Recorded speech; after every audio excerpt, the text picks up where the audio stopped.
the last game's never easy, but this group especially, it's hard because such a great group.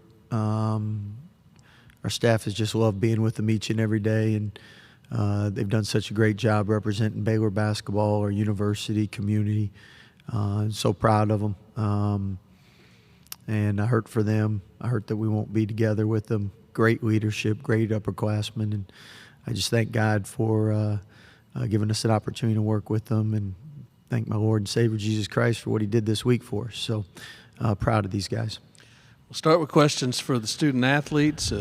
Give your name and affiliation, and the student athlete would like to address your question first. We'll go front to our left.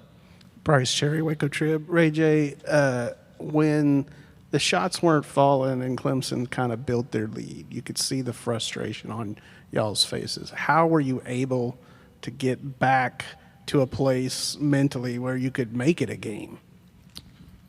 We had been in that position a couple times before this year, and starting with the coaches, trickling down all the way through the last guy on the roster, everybody kept their composure, and we were confident that we could come back and make it a game. Other questions for the student athletes? We'll stay on that same side on the aisle. Jerry Hill, Baylor Bear Insider. Jacoby, obviously a tough ending there, but can you talk about just what y'all did to come back, but how tough was that missing those free throws with 36 seconds left, I guess?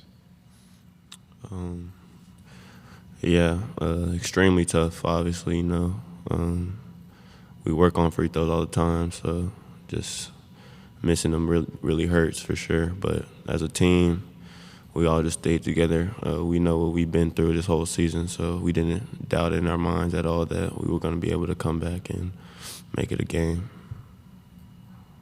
We can stay on that same side now, back to the front row. Ray J, you've talked about it before, but the freshmen and what Jacoby and Eve and Miro were able to do this season, what can you just say about, that guy sitting next to you? Yeah, also I should have said this earlier, but first I want to thank my Lord and Savior, Jesus Christ, and how blessed we are to be in this position. But, they've been great all year. They're the reason we were in position like we were today, that we were able to make it to the second round, and we had a 3 seed. They were huge all year. They didn't play like freshmen, and they'll have great careers for 10, 15 years, 20 years. Others for the student athletes. We're going to go to our far right. Ray J, just, coming to Baylor, I know it's maybe hard to find some perspective right now, but just how glad are you that you, came to this program, and what are you going to take away from it? We're really glad he did. No, I'm super glad I came here. Everybody always has expectations and the way they want something to end, but I couldn't ask for my 5th year to go any better and play for a better coach and have better teammates. I got brothers for the rest of my life. So I'm super excited that I came to Baylor, and I wouldn't change it for anything. On the front left. Jacoby, since last summer you guys have talked about how tight this team is. What can you just say about, kind of the brotherhood that you guys have on this team? It's definitely for life. Behind the scenes, I think we're the closest group in college. I don't doubt that at all. Our seniors, they've been leaders to all of us all year. Everybody on the team is just family for real. And it's just really tough just to, know that it's all over. But I know that our relationships are always going to last. Okay, we do have one on the far left side. Michael Higg, Baylor Lariat. Jacoby, there are one-and-dones who could, use college as just like a pit stop, but it seemed like you poured a lot into this place. What does that really mean to you? You've always kind of talked about, it's always about the team, that kind of thing.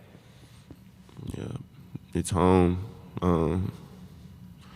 The group of guys and staff is just really hard, It's every game, I just wanted to put my body on the line because I just love my teammates so much, love the coaches so much. So I never looked ahead. I always just wanted to be in the moment because it's just really hard. We just had big plans, and I know we could have did them. On the aisle. Ray J, y'all were down 10 at halftime. What was the message, and then what got you going in that second half? I think you scored 21 of your 27 in the second half. Kind of reiterate what I said earlier. I mean, he came into halftime. We've been in positions like that all year. Coaches did a great job making sure we were battle tested and put in positions like that so we don't panic when we're down 10. And everybody stuck to the plan, and we stayed together, and we leaned on each other. And, I mean, that's how we were able to make it a game. With that, we will dismiss the student athletes. Gentlemen, thank you for your time. We will start taking questions for Coach Drew. We're going to start right in front of you on our right side, Coach. Terry Davis, Tri-State defender. A coach, in the first half, you could never get any traction going. Was it something you weren't able to do, or was something they were doing to keep you from getting on track? Could you repeat that, please? In the first half, you weren't able to get any traction going in the first half. Was it something you were not doing, or is it something they did to get you off the track? I think you got to credit their length. Defensively, they're very good. They always schematically, Brad does a great job, but their length. Not many people have a 6'10" 3-man, and then a front line that big. And I don't know if that affected some of our shots, but I'd give them definitely credit for it. I thought second half. When we started to make a comeback, we started to get the pace. We started to get a couple stops. I thought we started moving better. And unfortunately, in basketball, you seem to, when you make shots, everything seems to go better. And first half, we didn't make enough shots. And again, credit them for a lot of that. Front row and our left. Matt Mosley, ESPN Central Texas. Scott, what did you say to the team when they were down 61-48? You were pretty animated in that huddle. You scored, called a timeout, and you kind of got into them. Actually, I said, let's have the best comeback in the NCAA tournament. I think they were excited about that. We couldn't change anything that happened before, but the last 6 minutes we could change. We're going to stay right on the same row there. Go ahead. When Jacoby got the steal, got fouled, goes to the line, I see your face. You're smiling. I mean, you've called him a great player all year. I know you have the utmost confidence that he's going to knock him down. How do you keep him from taking it all on himself? Because y'all missed front ends of 1-and-1s all game long. Yeah, we were, if you take the front ends, I think we're 16 for 29. And that's where you got to give Clemson credit, 20 for 24. And the irony is we spent more time shooting free throws with this group than any other group, and we've really made a lot of strides and a lot of improvement. But today we got snake bit, and Jacoby's one of our best free throw shooters, has been all year.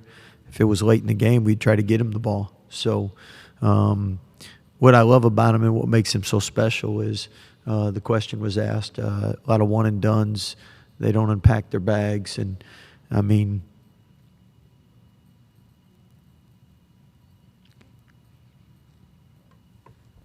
it's really hard for him after the game, and you love it. You love that he cares. Coach, I think, let's see if we brought it. Dan, do you have a question in the Zoom for Coach Drew? Yes, Dan Tortora, wakeupcalldt.com. Coach, I know that this is obviously in a very emotional moment for you and your student athletes. You talked about faith, and you spoke about, no matter what this moment is, that you appreciate God above everything. You've heard your student athletes say it right next to you. Just what you can say about that faith and how that faith carries you even through a moment like this. Well, we know we call it preparing champions for life. It's a spiritual, academic character formation in basketball, and our first goal is each and every year that we spend eternity together. And I always tell them there's no losses, no missed shots, and no bad officials, so everybody's all in. We're going to go straight in front of me on our right. Coach, can you just, in the locker room, the theme of what these guys were saying was this was one of the most favorite teams that they've played on. Can you just talk about what it was like for you to coach a group of guys like this? It's hard because, when you coach 30-plus years, there's certain teams that are just more special than others because of the bond you have. And they were all raised right. They were all such a fun-loving group, respected one another. It all starts with the upperclassmen leadership, which was phenomenal all year. But normally you have one or two guys that aren't energy givers, and they could be an energy vampire. You might have a win, but they didn't get their points, and they're a little upset, and you feel that. And this team, you just didn't. We didn't have any of that, and it's such a blessing. That's why every day was such a joy, and they always let us coach them. Anything we said, in fact, we got scared because whatever we told them, they did. We're like, we got to be on point. So you don't always get that from young people, and just really appreciative of the team this year and how they've carried themselves, and how they've given all they've had for each other. Coach, last one is on our front left. Ray J talked about it. He said that Eve, Jacoby should have 15, 20 years ahead of them of playing basketball. Do you fully expect that those two guys probably played their last college basketball game? Yeah, I mean, in the next couple of days, we'll visit with them and see where things are at. But the